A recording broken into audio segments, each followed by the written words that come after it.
What is going on, everybody? This is Slick from Breaking the Clutch, back with a different build order video, one you probably didn't expect right now.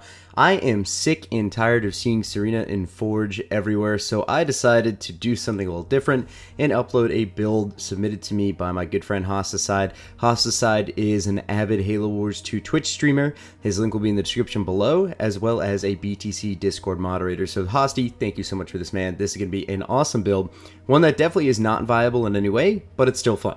You know, so as of right now, you're going to go in for a supply pad into Jackrabbit, and then you're going to immediately go out and grab supplies of your Marines. So pretty standard issue stuff here. The concept behind this build is going right into Johnson. Go figure. So we're going to go supply pad second as well, and then we're also going to, here, let me see if I do anything fantastic here. Just grabbing the supplies like normal. I believe the first leader power I generally get, I don't normally get the sensor. I go straight for restoration drones. And my reasoning for that is that, generally speaking, in the early engagements, you're going to want restoration drones against the other hero units. As soon as you have the chance, you build a generator third on your main base, and then you're going to want to make sure you keep sending your Marines around to grab supplies. If you have a power crate drop fairly near your base, you're going to want to grab that as soon as possible. You also saw that I did upgrade my supply pad the second that I had it finished. That way I will have a little bit better supply income off the bat. And I also sent my Jackrabbit here out to grab a mini base. You're actually going to want to grab 2 mini bases before your 5th base slot. And the reasoning behind this is that you're going to want to get Johnson out as soon as possible. And you're actually going to go generator 5th on your main base. And it's just because you are only going to be making Jackrabbits and Marines as your opening units. And essentially, if you start losing them, you're going to start pumping them out again. So you really don't need a lot of power, and your #1 goal is to get a lot of supply, just like you'll see here. I got my second supply pad already upgraded. The second you hit another 200 power, you want to go for a second upgrade on your second supply pad. On my first mini base, I'm going supply pad, and on my second mini base, I am going to opt in for an armory upon completion. You're also going to want to send out units to grab power nodes the second you have the chance. Just because, you know, power is good, and it's also going to help because you won't have that generator 5th here for a good amount of time. So there we go. My armory started around 1 minute 45 just before that, so that's a good milestone to have your hero come out. A lot of people in 1v1s right now will, I mean, I haven't really played that many games in 1v1s that are not against Serena or Forge, so I'm not sure what other people are doing. I mean, I've seen Atriox and a Decimus every now and again. Essentially, what you're going to want to do against those guys is, you know, just opt in for the early heal, get the bunker as your second leader power, and you're going to have an ugly engagement in the middle of the map. Going armory this late as opposed to some other players, you know, you're still going to be reasonably on time. Your hero units are still going to be able to brawl it out with extras with your other Marines and Jackrabbits in the middle of the map to assist. So now you're just going to want to do, as soon as your Johnson comes out, you're going to want to, as soon as you whip your Johnson out, you're going to start pumping lots of Marines and Jackrabbits, depending on whatever your army composition you're playing against turns out to be. That's pretty much how the situation is going to go. You're either going to go more Jackrabbits, more Marines, or you're going to opt into, say, a turtle situation where you're going to have to wait because your opponent had made too many turrets. You're also going to upgrade the smart missile for Johnson the second you have 300 power again. And now at this point in the game, you are ready to push up. I grabbed 1 power node, 1 Marine. So I decided, you know what, I'm going to start getting aggressive right now. Generally speaking, if you're not playing against some normal shit AI, you're going to run into an enemy hero unit and some other, say, small infantry units in the middle of the map. It doesn't matter if you're playing Banished, UNSC, whatever, that's going to happen. During that engagement, you're going to want to use restoration drones and Johnson's heal power to the best of your ability. That's why having those extra Marines and Jackrabbits here the second you have the opportunity to. So yeah, throw down a barracks there just as an example. I sack my armory, throw that down so I can get some flamer pumps and maybe even some snipers if I need to, depending on the army composition I'm playing against. So that's kind of what I do. You're going to see right here, though, that it doesn't necessarily play out to that situation. Like I said, guys, this build is not going to be one that's extremely viable in 1v1s, but it's damn fun. You know, you don't ever get to see mantises or mech units in general, so being able to go into that is something very unique. You know, until Yap Yap comes out, Yip Yap, Flip Yap, whatever. As soon as he comes out, then we will have the hotfix to reduce the commonalities that are Forge and Serena. So for the time being, you know, we're just going to have some fun and mess around. So that's what I was thinking behind this. So as you're going to see, I'm making more Marines than Jackrabbits. I see that he has 2 turrets on his base, so I immediately decided to pull back here. I'm going to start grabbing some power nodes on his side of the map. Also, what I want to do if I'm in this situation is grab a second base ASAP. If someone is ever going as many turrets as that, say 2 turrets, 3 turrets to just defend, what you're really going to want to do is scout those extra slide slots just like I'm doing here. I'm checking his natural expansion and his second natural expansion. just to make sure and say, okay, cool, so he's not grabbing those bases. That means that if I grab one right now, I'll be in the lead. So you see my supply stack up a little bit. That's definitely a choke on my end. You should always just keep spending that supply in this early game. Try to get around 500 supply just sitting there so that we can easily go into a second base, just as I've done here. But after that, you just want to keep the pump going and jackrabbits and marines, just so you have some kind of defense besides your Johnson. You don't want to be caught with your Johnson out in the open by itself. You know what I'm saying?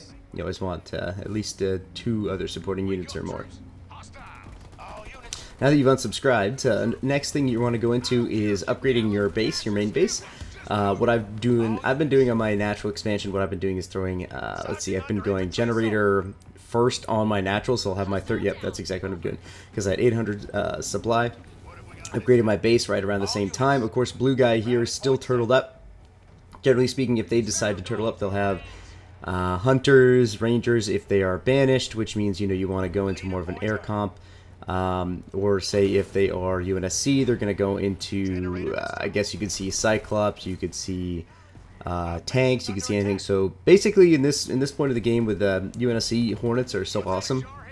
So playing as Johnson, what I've been doing is I've been going garage first. As soon as my base is upgraded, I'm going garage, air pad. And then what I'll do on a mini base is I'll throw down a second air pad or a second garage depending on the army composition of my opponent. As you can see, I'm still scouting around blue, making sure he has an Expode. And I'm going to upgrade my generators so we have... You really want 3 fully upgraded generators. Tops, you want 8 supply pads fully upgraded, because after that there are diminishing returns, meaning that your income, at a certain point, your supply pads are just taking up empty spaces on your bases, and they are not giving you anything. That's a video for later on. A lot of people are confused about that. And what, I thought if I made more supply pads, I'd have more... No, that's not how it works, man. They aren't mini banks that always supply. It's interesting. I'll honestly have to make a whole separate video on that. As soon as my first garage comes up, I'm opting in for Mantis play. Of course, I see a Nightingale of this guy, so I'm like, what the hell? This, of course, is a normal AI, so you're going to see some weird stuff out of normal players. Of course, this would work fairly well against any other player in the same situation. As soon as you deal with the hero units and move on, a lot of micro-intensive battles, your late game is going to be very fun. A lot of people haven't seen Johnson recently, especially in I should say at all, it won't be once, because Johnson really wasn't viable for the hero unit meta.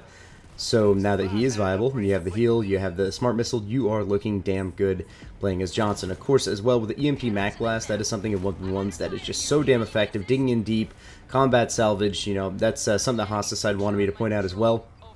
Is that if you go double air pad after you go into Tech 2 into Tech 3, then you can also start, as soon as you get the map control as well, you can go straight into Vultures and then activate combat salvage. So that way you can essentially just sacrifice your entire army of Vultures, or at least a few of them, take out a base with the cruise missiles, and then they'll just respawn back your base. So you essentially just get free base trades.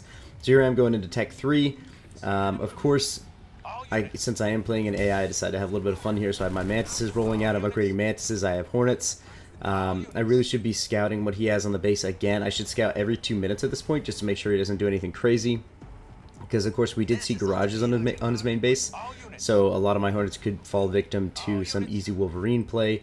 Also keep in mind, even if an opponent has 2 turrets, if they are not upgraded on their base, you do have Bunker, and Bunker is extremely effective at dealing with that horseshit, the turtle, especially if you drop down the heal and then push all of your army up.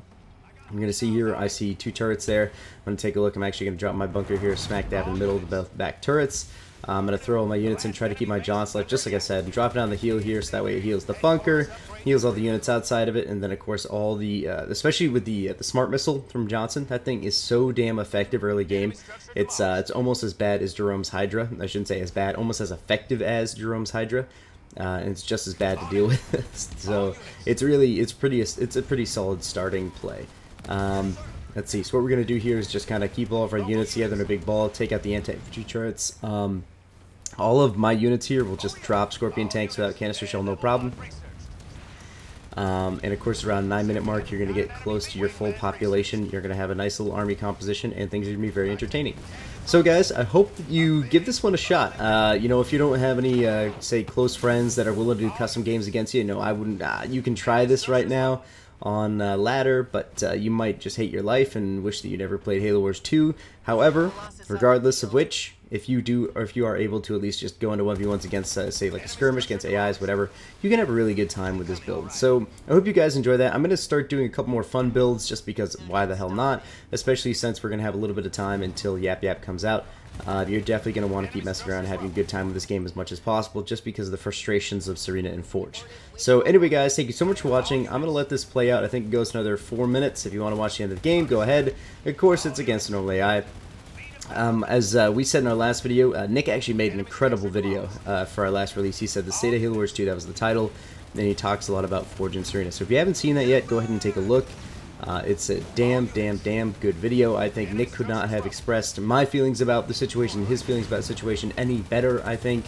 And I think a lot of the community also agrees with certain things about Forge and Serena in the State of Halo Wars 2 as a whole.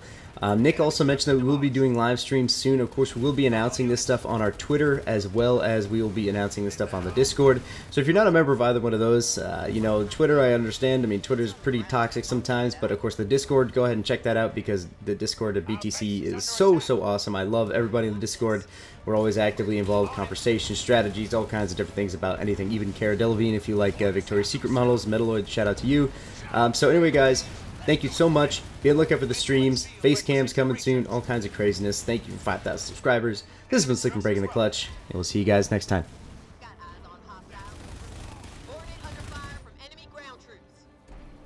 Ready for a field test. Local units. All units. Moving. Receiving fire from ground. Over. All units.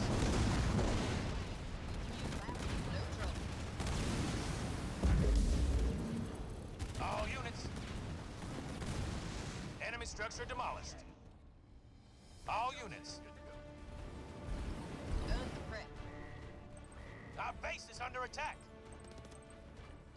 The last enemy base is under attack. It's showtime. Spotted some resources. It's good to be back.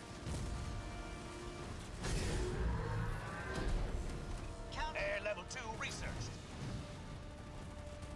Enemy force spotted. Enemy structures rubble. All units. Control. Coordinate optimized.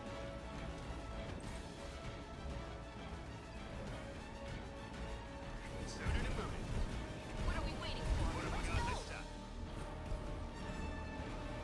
Say the word. Missiles armed. Ready when you are, sir. Combat station upgrade complete. Let me at him. Our base is under attack. Guns on that artillery. The enemy's taking our power node.